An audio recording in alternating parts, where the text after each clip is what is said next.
शादियां तय, गार्डन तय, लेकिन जेडीए के नोटिस से मचा हड़कंप। जयपुर में वेडिंग सीजन शुरू होने के ठीक पहले जेडीए की कार्रवाई ने मैरिज गार्डन संचालकों से लेकर शादी वाले परिवारों तक में हड़कंप मचा दिया है।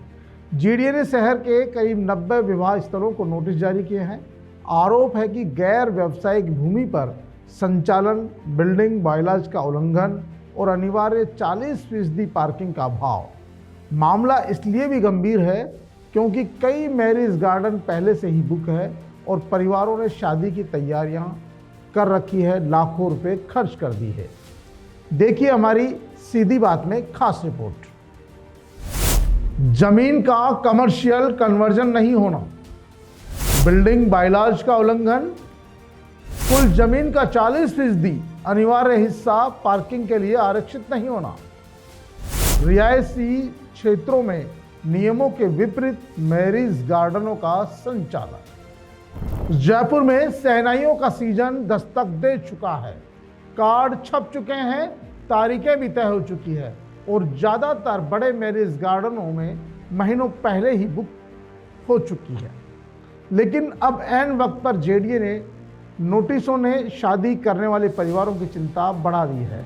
पिछले करीब 2 महीने में जेडीए ने शहर के लगभग 90 विवाह स्थलों को कारण बताओ नोटिस जारी किए हैं। यानी जिस जगह पर अगले कुछ दिनों में बारात आने वाली है, वहां अब नियम, कायदे और कार्यवाही का सवाल खड़ा हो गया है। जेडीए की कार्रवाई क्यों? 1 से 2 करोड़ के कन्वर्जन का पेज, लैंड यूज और कमर्शियल कन्वर्जन, नगर निगम और जेडीए के नियमों के बीच फंसे व्यापारी। जेडीए की कार्रवाई के पीछे मुख्य रूप से 4 बड़े कारण बताए जा रहे हैं। पहला, जमीन का कमर्शियल कन्वर्जन नहीं होना। दूसरा, बिल्डिंग बायलॉज का उल्लंघन करना। और तीसरा, कुल जमीन का 40% अनिवार्य हिस्सा पार्किंग के लिए आरक्षित नहीं होना। और चौथा, रिहायशी क्षेत्रों में नियमों के विपरीत मैरिज गार्डन का संचालन होना। जेडीए का तर्क है कि शादी समारोह के दौरान बड़ी संख्या में वाहन सड़कों पर खड़े होते हैं, जिससे ट्रैफिक व्यवस्था चरमरा जाती है। पूरे विवाद की सबसे बड़ी गांठ है लैंड यूज और कमर्शियल कन्वर्जन। जेडीए की ओर से संचालकों को जमीन का व्यावसायिक रूपांतरण करवाने के लिए कहा जा रहा है। संचालकों के मुताबिक इसके लिए 1 से 2 करोड़ रुपए तक का खर्चा आ सकता है। अब असली पेच समझिए। जयपुर के करीब 90% विवाह स्थल किराए की जमीन पर संचालित होते हैं, ऐसा दावा किया जा रहा है। यानी जमीन किसी और की और मैरिज गार्डन चला कोई और रहा है। ऐसे में संचालकों का सवाल है, इतनी बड़ी कन्वर्जन फीस आखिर भरेगा कौन, जमीन मालिक या संचालक? लेकिन आपको बता दें कि ये जो कन्वर्जन फीस है, ये जमीन मालिक ही भरेगा, क्योंकि जो मैरिज गार्डन चलाता है वो किराए पर लेता है, लीज पर लेता है, उसकी जिम्मेदारी नहीं है। ये जिम्मेदारी बनती है जिसका गार्डन है, जो गार्डन का असली मालिक है, जिसके नाम से वो जमीन है, क्योंकि वही कन्वर्जन करा के किसी को लीज पर दे सकता है। तो ऐसे में गार्डन संचालकों की कोई जिम्मेदारी नहीं है, ये सीधे सीधे जमीन मालिकों की जिम्मेदारी है कि उन्हें अपने गार्डन का कन्वर्जन कराना चाहिए। निगम को लाखों रुपयों का भुगतान, फिर जेडीए का नोटिस क्यों? 5 लाख रुपए यूडी टैक्स, 1 लाख रुपए अनुमति शुल्क, 60,000 रुपये लाइसेंस फीस, 30,000 रुपये सफाई शुल्क और फायर एनओसी का शुल्क भी शामिल है। अब जेडीए चाहता क्या है?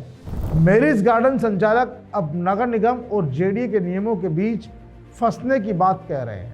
संचालकों के मुताबिक करीब 5,000 वर्ग गज के एक औसत विवाह स्थल पर हर साल निगम को लगभग 7 से 10 लाख रुपए तक अलग अलग शुल्क के रूप में जमा कराए जाते हैं। अब संचालकों का सवाल सीधा है, जब निगम व्यावसायिक दर से टैक्स और लाइसेंस फीस ले रहा है, तो जेडीए की ओर से कमर्शियल कन्वर्जन का नया पेच क्यों? इस पूरे विवाद में सबसे बड़ा सार्वजनिक मुद्दा है पार्किंग और ट्रैफिक। ट्रैफिक कंट्रोल बोर्ड की बैठकों में भी यह बात कई बार सामने आई है कि शादी समारोह के दौरान मैरिज गार्डन के बाहर सड़कों पर वाहन खड़े रहते हैं, जिससे इलाकों में लंबा जाम लग जाता है। जेडीए का साफ कहना है कि 40% पार्किंग का नियम इसी समस्या को नियंत्रित करने के लिए अहम है। लेकिन संचालकों की परेशानी यह है कि पुराने समय से संचालित कई विवाह स्थलों में इतनी जगह पार्किंग के लिए छोड़ना व्यावसायिक रूप से मुश्किल है। हालांकि जेडीए की ओर से साफ किया गया कि अभी तक किसी भी मैरिज गार्डन को सील नहीं किया गया है, लेकिन नोटिस मिलने के साथ संचालकों की चिंता बढ़ गई है। मैरिज गार्डन एसोसिएशन ने जेडीए और नगरीय विकास विभाग के आला अधिकारियों से मुलाकात कर व्यवहारिक समाधान निकालने की मांग भी की है। संचालकों का कहना है कि कार्रवाई का असर सीधे उन परिवारों पर पड़ सकता है जिन्होंने महीनों पहले मैरिज गार्डन बुक कराए हैं। सवाल सिर्फ मैरिज गार्डन संचालकों का नहीं है, सवाल उन सैकड़ों परिवारों का भी है जिनके घर में शादी की तारीख तय हो चुकी है, मेहमानों का गार्ड के नाम के निमंत्रण भेजे जा चुके हैं, लाखों रुपए खर्च हो चुके हैं। अगर नियमों का उल्लंघन हुआ और कार्रवाई होना जरूरी तो फिर ये शादियां कहाँ होगी। लेकिन सवाल यह भी है कि क्या नियमों की कार्रवाई का असर उन परिवारों पर पड़ेगा जिनका इस विवाद में कोई लेना देना नहीं है। और दूसरा बड़ा सवाल, जब एक ही ज़मीन पर अलग अलग सरकारी एजेंसियां अलग अलग शुल्क और अनुमति व्यवस्था लागू करती है तो आम जो संचालक है आखिर किस नियम को अंतिम माने।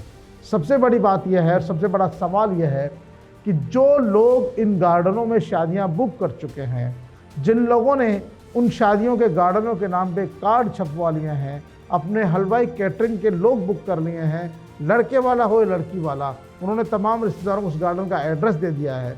यदि वो गार्डन अचानक बंद कर दिया जाता है तो उस परिवार पर क्या गुजरेगी, उसकी इज्जत पर क्या गुजरेगी। सबसे बड़ी परेशानी का सबब यही है और यही कारण है कि जो गार्डन संचालक है वो लगातार यूडीएस विभाग के अधिकारियों के चक्कर लगा रहे हैं और इसका कोई मध्यम रास्ता निकालने की कोशिश की जा रही है। फिलहाल तो जेडीए के इन 90 गार्डनों को मिले नोटिस से हड़कंप मचा हुआ है और हड़कंप का असर उन लोगों पर भी पड़ रहा है जिन लोगों ने इन गार्डनों को बुकिंग करा रखी है, जिनकी बेटे या बेटी की शादी इन गार्डनों में पहले से तय है।